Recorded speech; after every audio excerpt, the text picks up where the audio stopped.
Hello and welcome to lecture number 1 of the class, Information and Content Strategy. This first lecture is about knowledge and the knowledge era. This is a topic that I have a lot of experience and interest in, and I hope that you will find interesting and is something that is good for setting up kind of the context of thinking about information and content strategy today.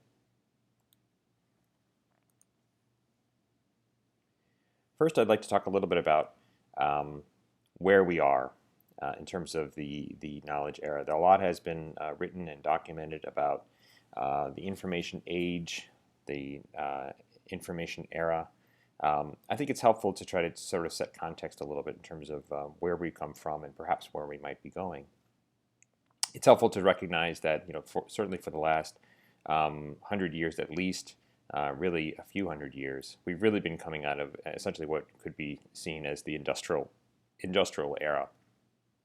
And so much of what we think about today in terms of our modern first world civilization, but certainly in terms of automation and sort of the kinds of things that are happening in terms of consumer products, what we experience every day in our daily lives are a function of the assembly line and a lot of innovations that came around and have been evolving over the last 100 years especially.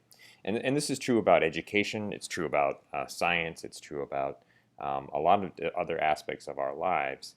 And it's important to think about how so much of what we take for granted today, including business school, these are inventions that came from the last 100 years really. And so they are a reflection of the industrial era. And the industrial era is very much about scale, very much about sort of factories and increasingly about optimization. But it's helpful maybe to kind of to dial back a little bit to what happened before, right? So if you think about how we received products, goods, and services prior to the industrial era, you could think about this as kind of the craft era. And so really, the craft era had a lot to do with essentially scarcity. And there, work was done in kind of small workshops, and it had everything to do with access, which is to say, really, and especially about scarcity. So, really, it is to say that, it wasn't a question about whether or not how many things you had, but really whether or not you had enough. Really, whether you could have a shirt, whether you could have a machine of some sort, a tool, and having access to those things was, in some cases, rather challenging. Right, and so certainly with industrialization, a lot of that changed. It's been a huge change in our society and sort of in what people have access to. So access becomes a little bit less of an issue, right? There's roads and bridges and highways. There is technology that enables us to receive lots of kinds of products that are available to us. And really, the issue for large organizations, especially, has everything to do with scale. It's just a matter of how, can they scale up enough to reach the people that are in demand of those products and services. And that, there are factories that are built for those things. And really, what's really happening is at the tail end of the industrial era, it's very much about optimization, which is to say, organizations have been completely built from soup to nuts to be able to reach the scale of reaching all of the consumers that they are trying to reach, and that it's really about optimizing those processes, cutting costs, making things cheaper, more quick, and faster, and so on. So it's pretty clear that we are definitely moving into what might be considered the knowledge era. And it's the kind of thing where especially because it's new, it might be tempting to think about us being in this sort of in the height of the knowledge era. But truly, there's a lot of evidence to suggest that really we're just at the very beginning of this. There is a much larger change that we are in the midst of, and we are living in some interesting times in terms of the evolution of organizations that have less to do with scale and less to do with centralized, very large factories, although those things still exist, and less about optimization, although that too still exists on some level. But it's moving to more of an emphasis around choice and around networks and around connection. People are being replaced in some cases by robotics and other kinds of technology. And so when they are replaced, it actually starts to mean that the function of those people starts to change. They start doing different things. And organizations on all levels in our society is starting to actually just come to terms with what this means. And so as we think about information and content strategy, from my standpoint, it's a question of trying to understand how we're dealing with information and how we think about these things as we move thematically from this idea of scale to an idea of choice, and less about optimization, more about connection. So you don't need to look very far in terms of whether it's Facebook or Google to see how these things, how our landscape in terms of our personal lives and increasing our business lives is starting to change. So the knowledge era. There's a nice quote here by Eric Schmidt of Google, and this is, of course, from several years ago now, 2010, saying that every 2 days now we create as much information as we did from the dawn of civilization up till 2003, which is pretty incredible. I mean, of course, there are lots of statistics out there like this, certainly in terms of, how many New York Times volume of information is produced, how quickly, and things like that. But this is really dramatic. I mean, and so we think about information and content. Just the sheer volume of content has changed by several orders of magnitude. And I don't know as if we as a society are actually are yet equipped to deal with this. Although this class is intended to try to think about ways in which we can think about content and information in ways that might be more helpful.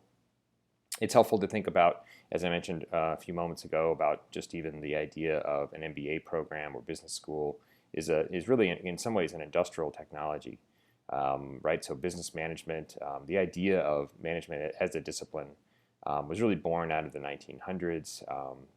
That led to kind of a command and control kind of approach, which is a very industrial, centralized kind of way of thinking about things. That sort of established in the 20s and took hold. And truly is kind of the mantra for most organizations today. Now, that maybe brought us up to perhaps 1990, and certainly what's been happening since, which is sort of this emerging knowledge era. And what do we mean by this? There's been a lot of written books and information that's been published about the idea of knowledge workers, knowledge work. But it's a shift, right, from sort of more manual or more clerical work. Knowledge, by comparison to sort of more manual labor, is more specialized. It's less, as opposed to sort of more generalized. It tends to be kind of coming from the bottom rather from the top, which has implications about hierarchy and how organizations function and how information flows. It has an effect on training, and even also language and metrics. What are we looking at? How do we describe what we're doing? There's a lot of evidence to suggest that knowledge workers are a lot more like musicians in an orchestra than cogs of a wheel.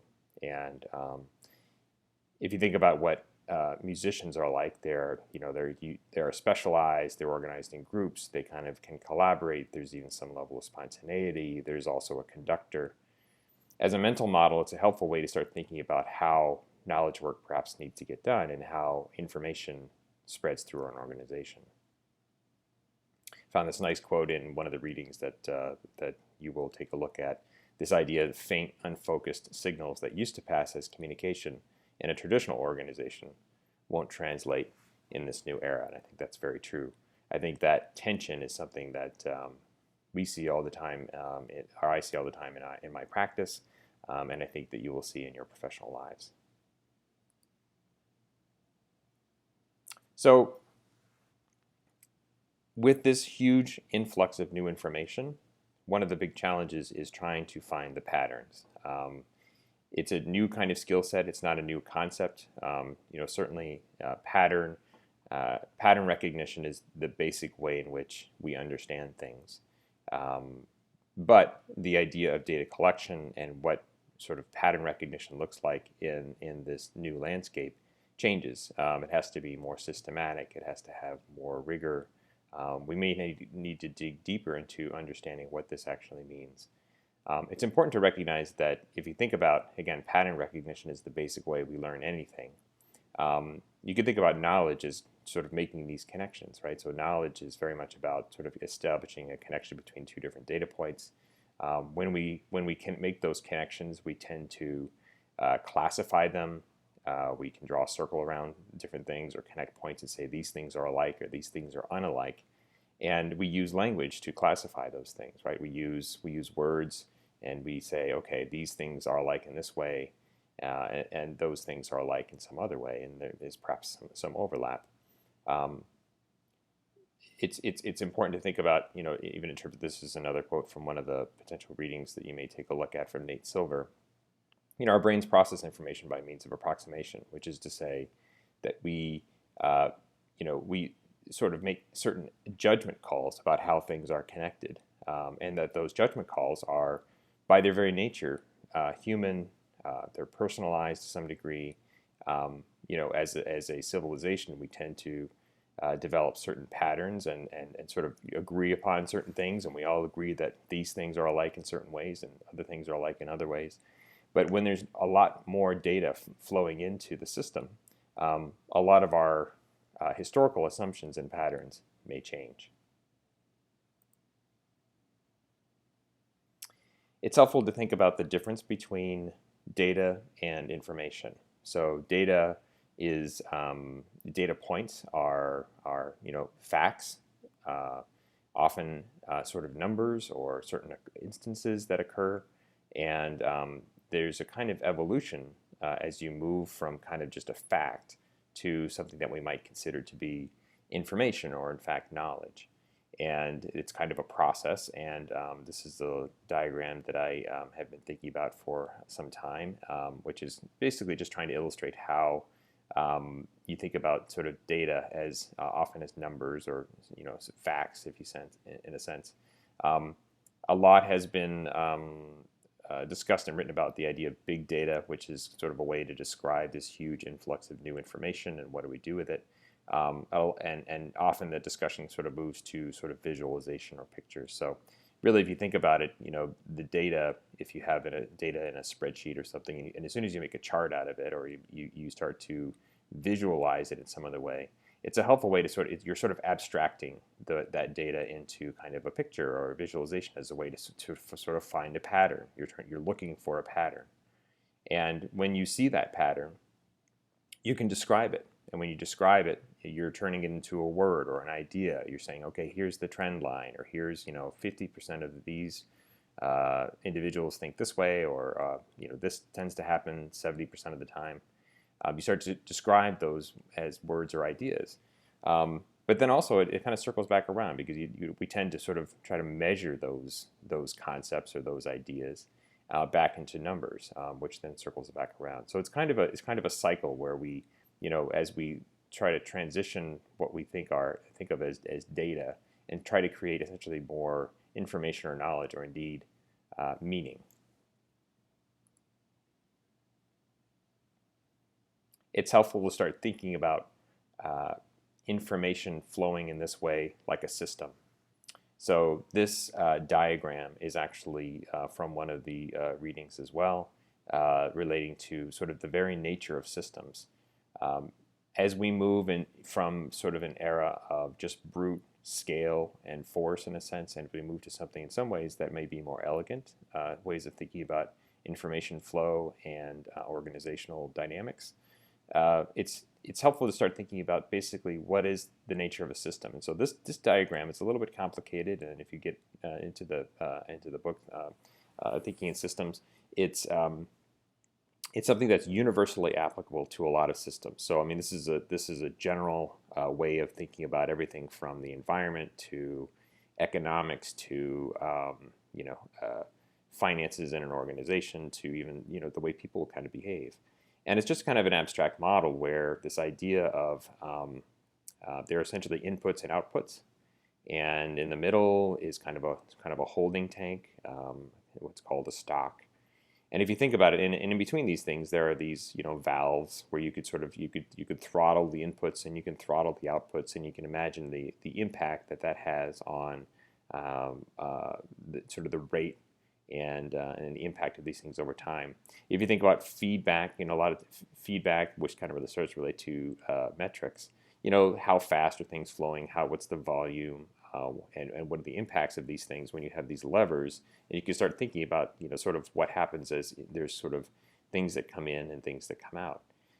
It's useful to start thinking about just information and the way we think about a lot of the knowledge area that we're all a part of it today, in terms of system design. And so, it's a way to deal with complexity. It's a way to start understanding kind of these different aspects of what's happening, so that we can have we're in a position in a better place to sort of handle the impacts. As Nate Silver says, there's a widening gap between what we know and what we think we know, and that is to say, we're dealing with an increasingly complex world. There's a lot of things happening, a lot of things relate to one another, and the more we can understand and describe sort of their behavior, we are better suited to sort of deal with this large influx of new information. There are a lot of considerations. I won't read them all on the left there, but you can, on your own time, you can take a look. But there are a lot of things you can think about in terms of the considerations of a system, which is to say, things like real-time metrics and how productive is the system, how stable or resilient is the system, and what are we looking at in terms of the feedback, and what does the flow look like, and is it self-organizing, and there are lots of dynamics like that that are helpful. So this isn't this is a helpful model to start thinking about how you might assess the flow of information and where it's coming from, where it's going to, and how you throttle how it works.